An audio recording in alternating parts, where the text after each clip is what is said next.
Autolite and its 98,000 dealers bring you Mr. Charles Boyer in tonight's presentation of Suspense.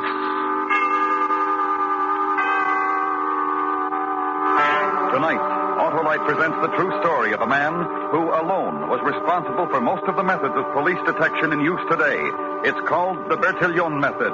Our star, Mr. Charles Boyer.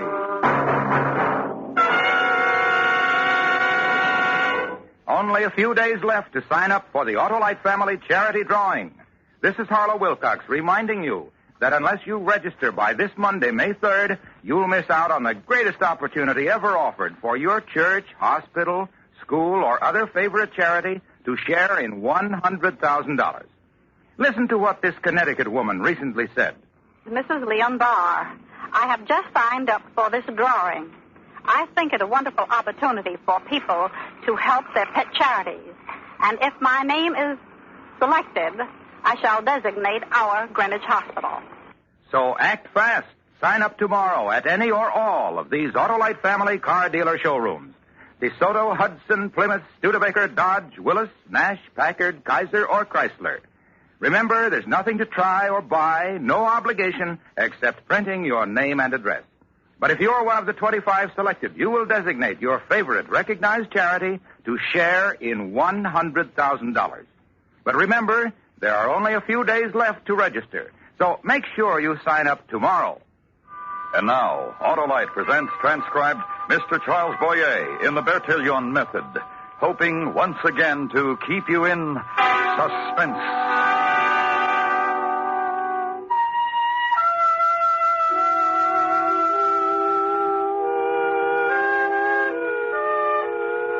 Paris, at the turn of the century and the fall of spring rain. And a place of Paris, the Bois, a place of fountains and winding promenades.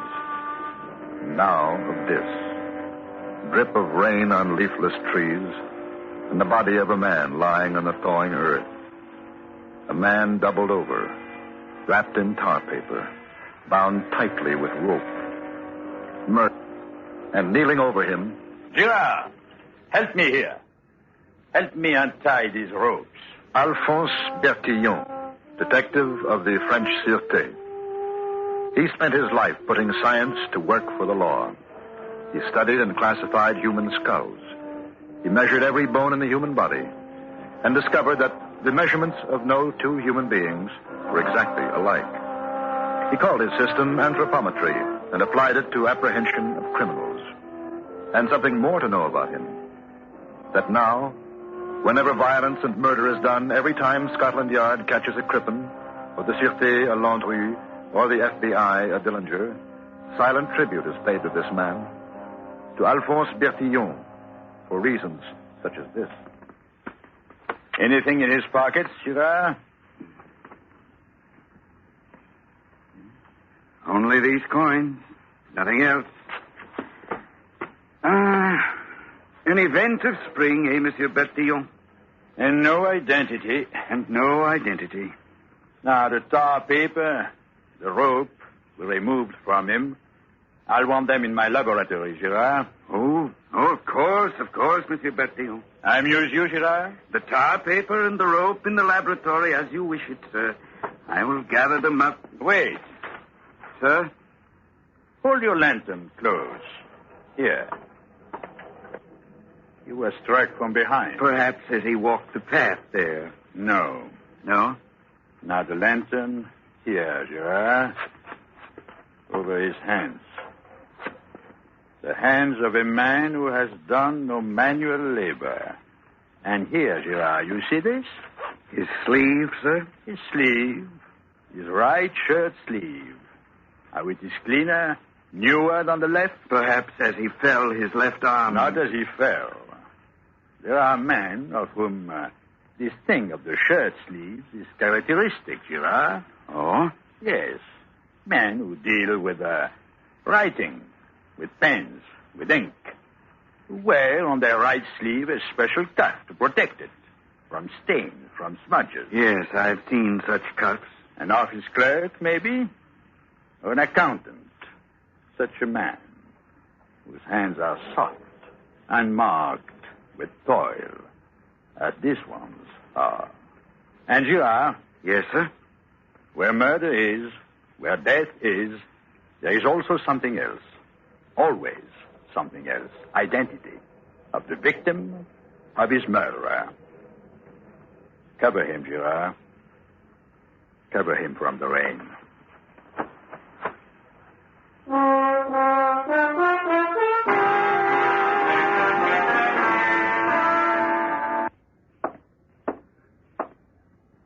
Inspector Kamaskas? Yes, Bertillon, what do you wish?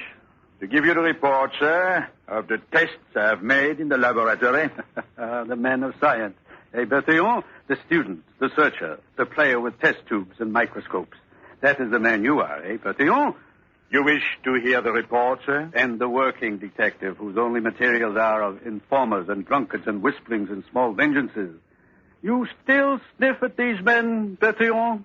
At their methods? No, sir. Respect them very highly. Therefore, you must respect me, your chief, very highly. What of the report, Bertillon? The results of the test tube and the microscope, sir, and the pattern of the murder of the man we found in the bois. Excellent, and eloquently spoken. Well, go on. That he was struck and murdered in a wine cellar. That he was then dragged into a second room, filled with sawdust, sand, and coal. And then into a third room. A room always in blackness, without windows. I marvel, Bertillon, and I bow.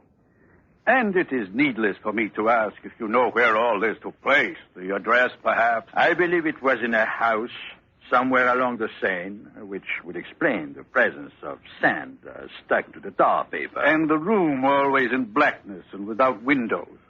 Surely clairvoyant. Microscope and 2 colorless blind parasites. A species of blind beetle that can live only in a pitch-black room. And on the coat and vest, bacilli of alcoholic fermentation. Which prove the wine cellar. Exactly, sir, which prove a wine cellar. I marvel. Indeed, I marvel at you, Bertillon. And at another thing also. What thing? How rich we are in knowledge and information and deduction. And how ignorant we are of a simple thing. The victim's identity. Not ignorant at all, for his identity is known. Ah. Yes, sir? By the alchemy of this system of yours of weights and measures and contours and proportions? No, sir.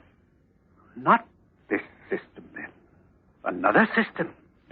Well, we found a wallet. In it, his name, his address. A boy this morning, passing at some distance from the scene, stumbled across it and brought it to his father, who brought it to us. Excellent system. The deceased is Charles Tellier, 33 Rue Saint-Michel. And we know it is he, since the photograph, which was in the wallet, is a likeness of the victim. Also, Yes? he was an accountant and matched against our records a thief who left our prisons 2 years ago. Also, Exquisite system. This finding of wallets. with a wife named Lucille. But the name of the murder. Find him.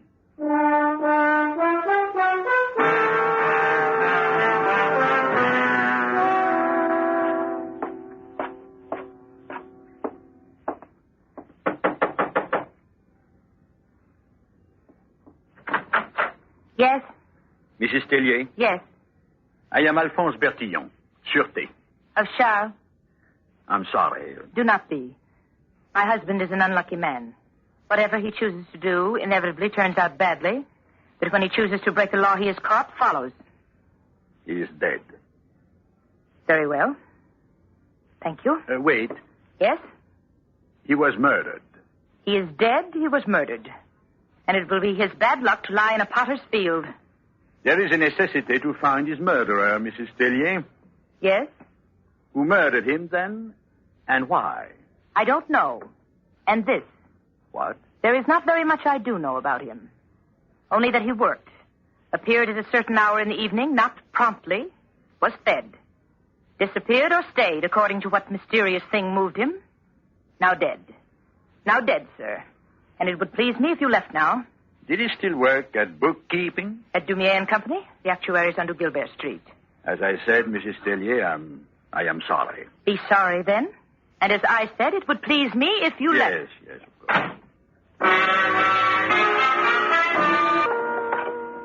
Inkpot, pen, pad of scratch paper. Which are the three things I allow each of my employees to hold in his desk? So with Monsieur Tellier's desk. Feel. Go ahead and feel. Nothing else in the desk drawer, is there? Inflexible rule. No small objects to hint of motive for murder. No packets of potions or letters of love. Yet I must tell you this. Down the street now, there is a shop. And in this shop of Mr. Cabassou, there are fabulous dresses which must cost each 3 times the salary of Charles Tellyer.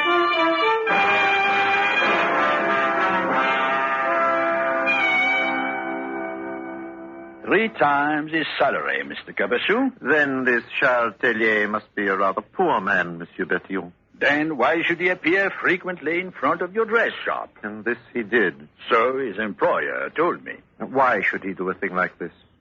It's to think about, isn't it? It is really to think about, really. Married? What? I say, are you married? Oh, yes. Yes, indeed. Is this your wife? What? I say, is this your... Oh, my wife.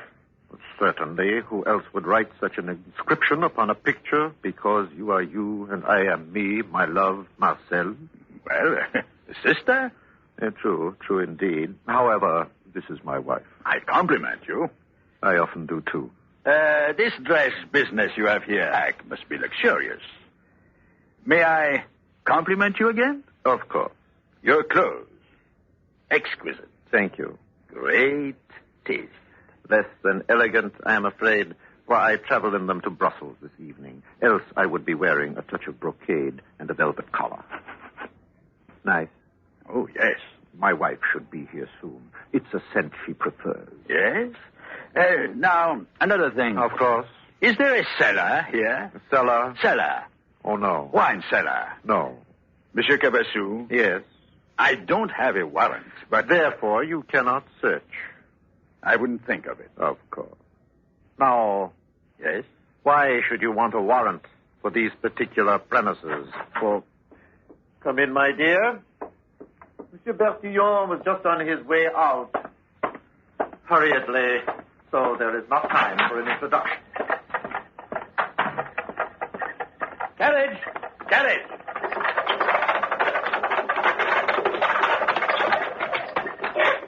Security!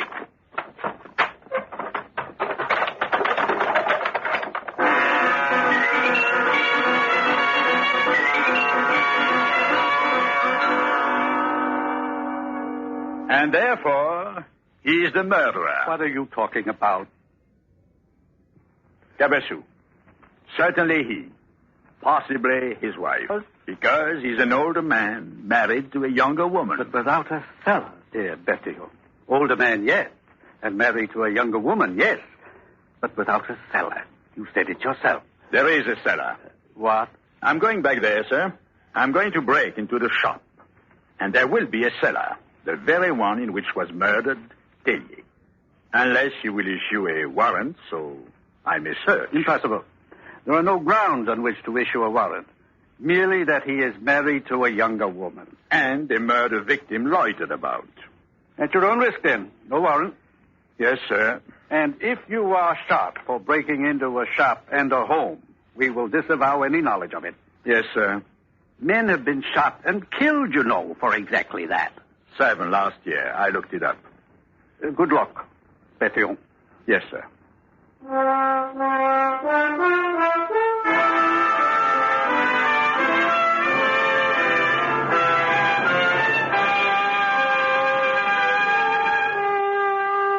Autolite is bringing you Mr. Charles Boyer in The Bertrillion Method. Tonight's presentation in radio's outstanding theater of thrills, Suspense.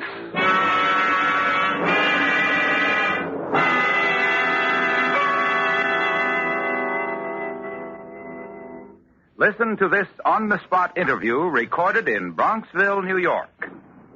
And what is your name, officer? Patrolman James Morris at the Bronxville Police Department. I understand that you signed up for the Autolite family charity drawing. Is That's that correct? right. Uh-huh. And should your name be selected, how would you care to designate the money? I was split 3 ways. Cancer Fund, Heart Fund, and Bronxville PBA.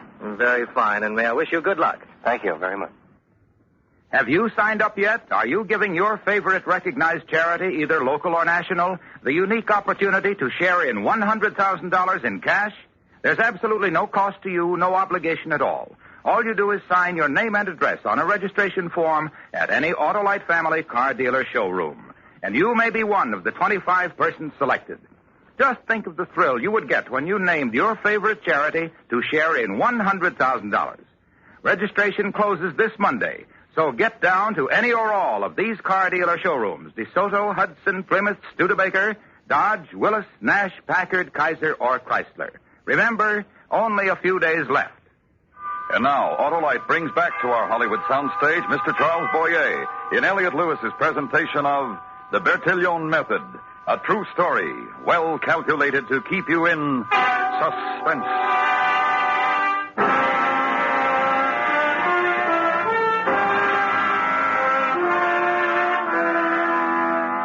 Bertillon's methods were not only of weights and dimensions by tape and scales, but depended, too, upon measures of the mind. He would say, ask yourself 2 questions about every premeditated murder. Who profits from this crime? Where is the woman? and prove that 90% of all major crimes have a woman next to them. And said, I distrust a man who always smiles. And would, if the occasion demanded it, disguise himself in the rough clothes of a French workman in order to break into a suspect's home.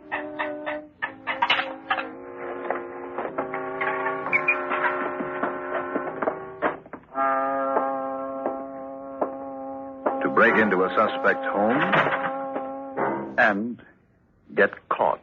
You there. Put up your hands. I have a pistol here, and I shall not hesitate to use it, so put up your hands. Yes, ma'am. Come closer. Yes, ma'am. Gently, for I'm skilled with this weapon. Yes, ma'am. What vileness did you come here to commit? Theft. I am a thief. Yet, Ma'am? have I not seen you before? I doubt it. Sincerely, having spent so much time in prison. How did you get in here? The cellar. The cellar? Yes, the wine cellar. Liar. Ma'am? The trap door to the cellar is still nailed down. Therefore, I did not break in through the cellar. Therefore, you are a liar. Yes, ma'am. A liar and a thief. Yes, ma'am. With no shame. I should be in jail. Or worse. Worse? Fortunate it is that my husband has left for Brussels. Ah, he has a great temper, your husband. And he perhaps would kill me for this insult of breaking into your house.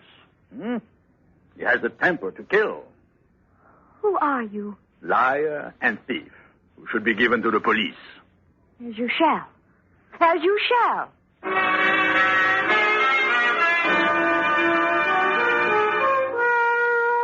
The gendarme came, complimented Madame Cabassou upon her vigilance, her costume, and her bravery, and arrested her thief and prowler. Then took him to a precinct station and led him to a cell. When, And precisely here the comedy ends, my colleagues, for I am Alphonse Bertillon of the French Sûreté. Call my chief, Monsieur Camascas. which, after an hour of discussion and compassion for the fantasies of thieves, to prove a point, they did. And Monsieur Camascas, chief of the Sûreté, came to the precinct station. Release him. It is he, Alphonse Bertillon. 2 days later, Bertillon received word that Monsieur Cabassou had returned from Brussels and was now once again in the bosom of his elegant shop and home.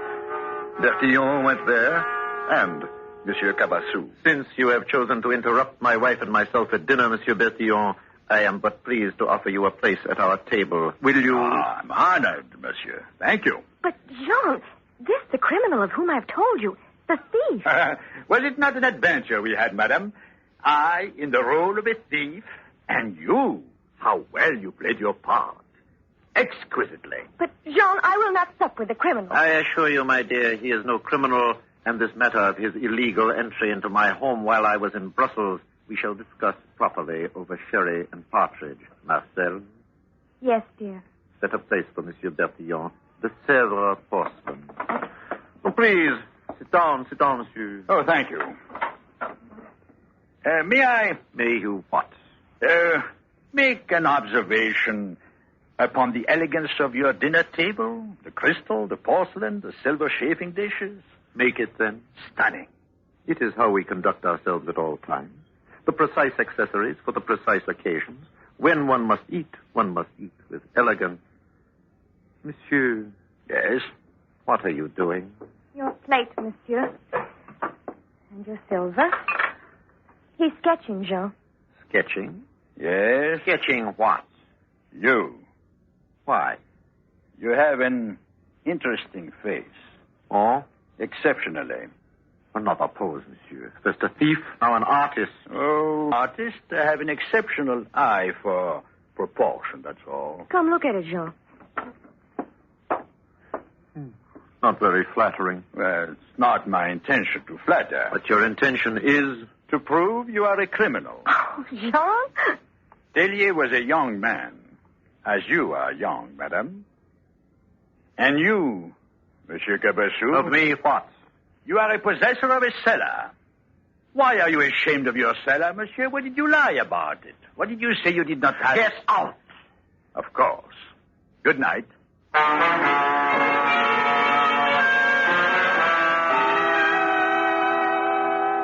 At first, no cellar. And all at once, Inspector, a cellar. True. Now, why should a man lie about a cellar? Well... Give me one reason why any man should lie about a cellar. Would you lie about your cellar if someone should say to you, Inspector Damascus, is there a cellar in your home? Would you say no? Not unless... Not unless you had committed a murder in your cellar. True. Therefore, I ask that you issue a writ of arrest. Listen to me. I am sure he's a murderer. Listen to me. Very well. Mr. Cabassou is an important man. And why not? Since he has committed an important murder. And if I issue a writ of arrest and he is taken into custody and you cannot prove your accusations, do you realize... I can prove them. Oh.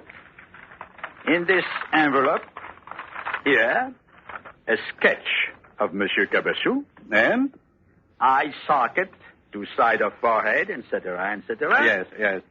Now, I present you with this other data. Show the writ, Inspector. Yes.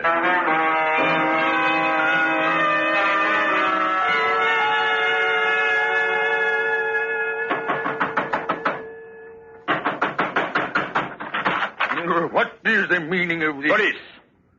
Where is Monsieur Cabassou? He is asleep. Where asleep? Quickly, where asleep? His suite is the closest to the head of the stairs.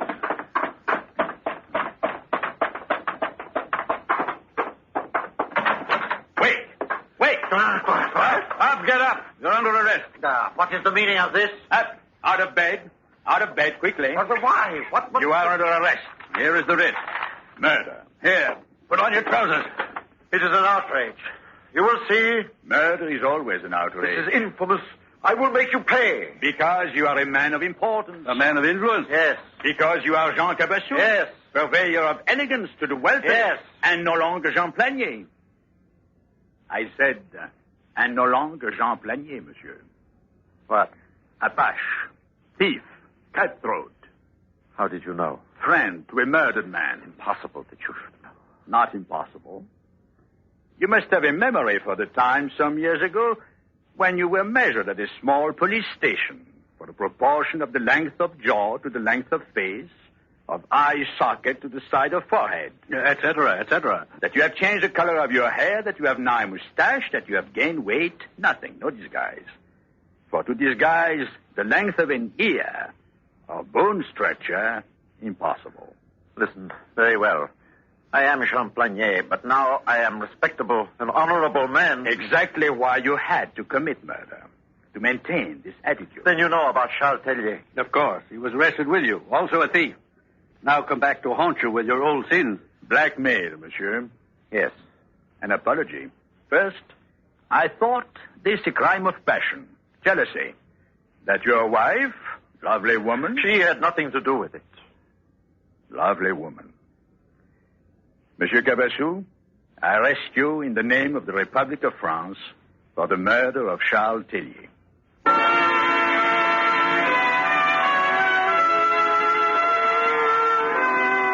Alphonse Bertrillion, a man who said, One who tries to hide his past is a liar and a fool, for somehow it races to catch up with him and in devious ways overtakes him, destroys him, always. who set a path for modern-day science of criminology, who left behind countless weapons of detection, who was one of the greatest forces for law the world has ever known.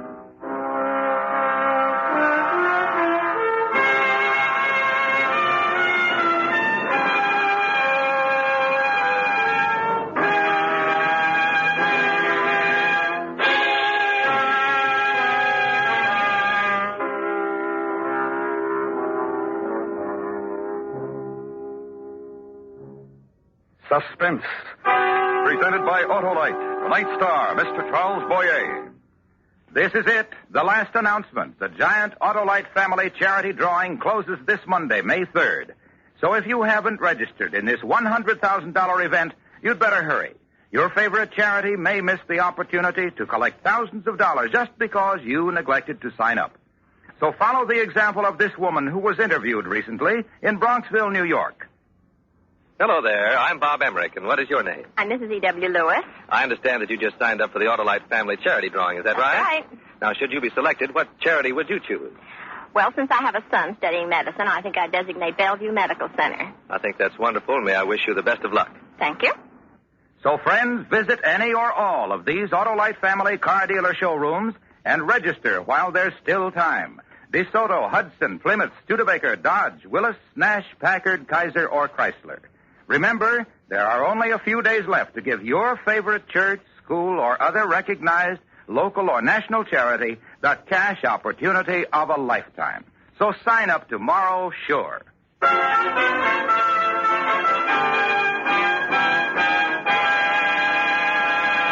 Next week, the story of a man who wanted to save his life. The fight was with the giant of Thermopylae. Our star, Mr. Frank Lovejoy. That's next week on Suspense.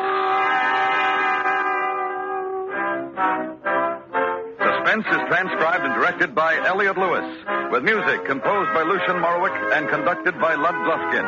The Bertrillion method was written for Suspense by Morton Fine and David Friedkin. Featured in tonight's cast were Herb Butterfield, John Daner, Vic Perrin, Jane Webb, and Edgar Barrier. And remember, next week, Mr. Frank Lovejoy in The Giant of Thermopylae. This is the CBS Radio Network.